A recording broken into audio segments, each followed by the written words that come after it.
Can you imagine finally coming home after spending 6 years overseas, excited to see the house you worked so hard for, only to discover it had been wiped off the map and turned into a parking lot?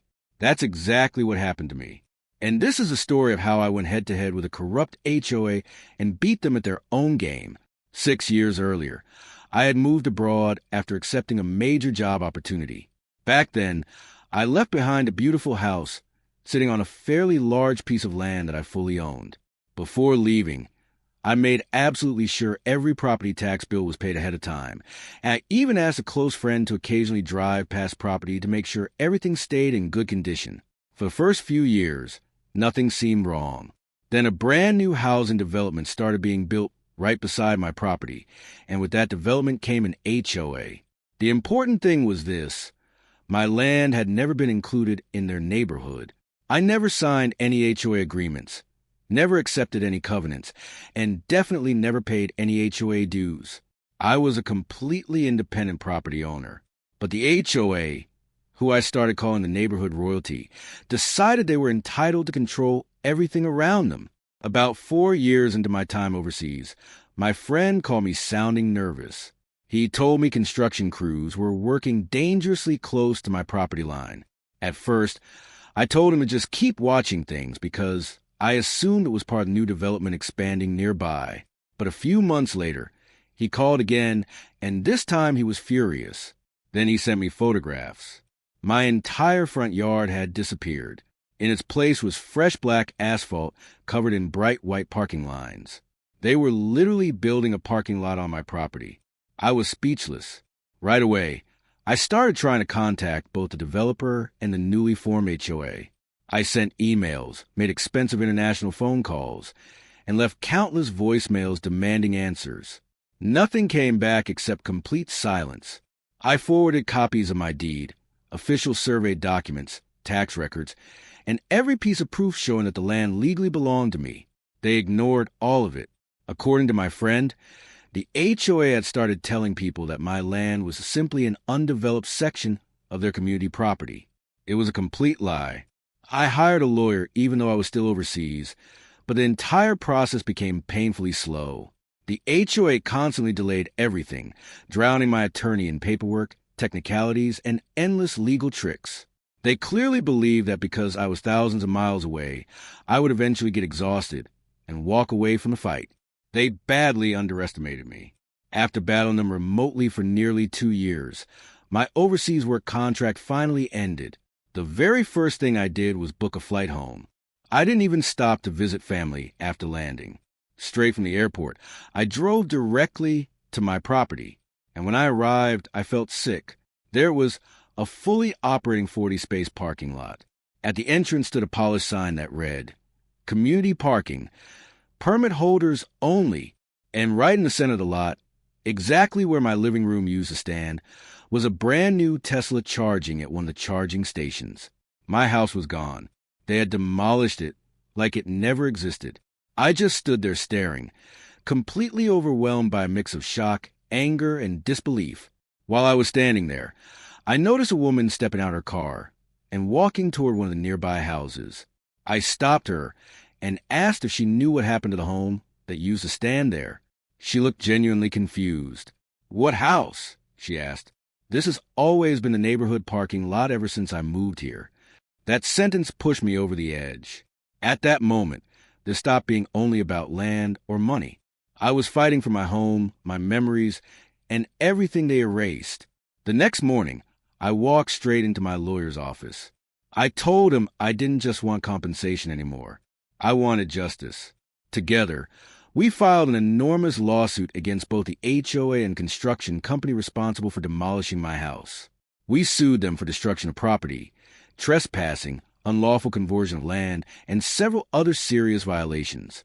The HOA president, a smug little tyrant I'll call Mr. Powertrip, actually laughed when he got served with the lawsuit papers. His attorney claimed that I had abandoned the property and argued that the HOA had simply improved the land for the benefit of the community. Then they made me an offer. They proposed paying me only a tiny fraction of what the property was worth and, unbelievably, offered me 2 reserved parking spaces as part of the settlement. 2 parking spaces. for the house they destroyed. The arrogance was unbelievable. We rejected the offer immediately. This fight was going all the way to court, and once the discovery phase began, things started getting very interesting. We uncovered internal emails sent by Mr. Powertrip to other HOA board members where he openly described my property as an eyesore and a stain on our beautiful new community. Mr. Powertrip had managed to convince the entire HOA board that my land was supposedly included in the developer's original purchase agreement, even though every legitimate legal document proved the exact opposite. The deeper we dug, the uglier things became. He had actually forged paperwork and knowingly lied to the construction company, telling them the HOA had full legal authority to tear down what he described as an abandoned structure. But that wasn't the only secret we uncovered. During discovery, we also learned the HOA was drowning in financial problems. They had blown enormous amounts of money on expensive landscaping projects and a flashy community pool that the neighborhood couldn't really afford. To make up the difference, they had started hammering residents with outrageous fees and assessments. That parking lot on my land wasn't accidental at all. It was part of a bigger plan designed to artificially boost property values and justify the HOA's growing control over the neighborhood. They had even started charging residents monthly permit fees to park on property that legally belonged to me. Once all this evidence was presented in court, the atmosphere in the room completely changed. You could almost feel the tension shift in my favor. The judge looked increasingly irritated as our attorney carefully walked through the entire fraudulent operation step by step. Meanwhile, Mr. Powertrip's smug little grin slowly disappeared. We brought in professional surveyors who verified every property line beyond any doubt. My friend testified about everything he witnessed during the construction process, and we introduced the photographs showing my home before it was demolished. But the real bombshell came later. We subpoenaed the HOA's financial records. That's when we discovered Mr. Powertrip had been secretly using HOA funds for personal expenses. Even worse, the money collected from parking permits on my stolen land had been used to lease the luxury Tesla I saw sitting where my living room once stood.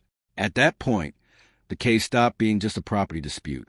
Now it involved fraud, financial misconduct, and outright embezzlement.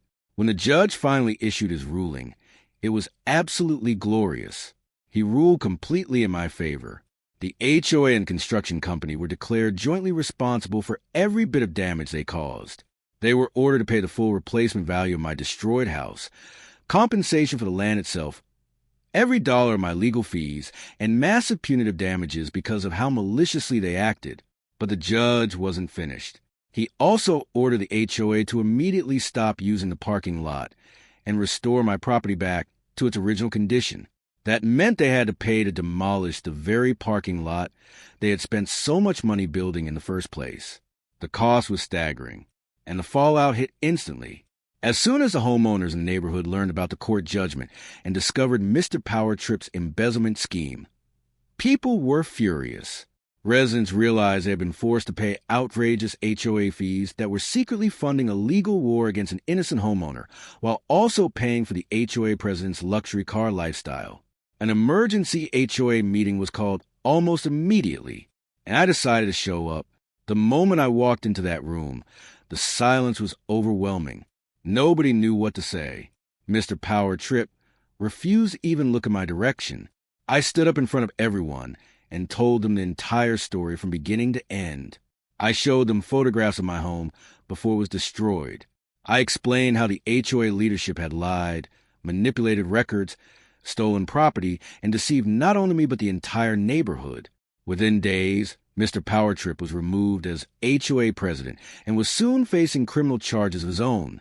But by then, the damage to the HOA was beyond repair. The court judgment against him was so massive that the HOA simply couldn't afford to pay it. The organization was forced into bankruptcy. The enormous cost of tearing up the parking lot, combined with the legal damages, were ultimately passed down to homeowners through a devastating special assessment. And honestly, I felt bad for many of them. Most of those residents were ordinary people who had been manipulated by a smooth-talking con artist pretending to act in the community's best interests. After realizing just how catastrophic the situation had become, the homeowners made a collective decision. They voted to dissolve the HOA entirely. Financially, They couldn't keep it alive anymore. But after everything that had happened, most of them didn't even want to. A few weeks later, I stood on my property and watched construction crews tear apart the asphalt parking lot piece by piece. I can't even describe how satisfying that moment felt. Beneath all that pavement and concrete, the ground underneath was still there. Scarred and damaged, sure, but it was still my land. And now, after years of fighting, I finally had it back. At the moment, it's just an empty lot. But to me, it represents something much bigger than land or money. It represents standing your ground and refusing to let powerful people bully you into submission. I still haven't decided whether I'll rebuild a house someday. But one thing is absolutely certain. There's no HOA left to tell me what I can or can't do with my own property. This entire experience taught me something important. If you don't stand up for what belongs to you, people like this will happily take it away. Sometimes the only way to create something better is to tear down the corruption that was built on top of it. Thanks for listening to my story. If you've ever dealt with a nightmare HOA situation yourself, feel free to share in the comments. And don't forget to like and subscribe for more stories like this. See you next time.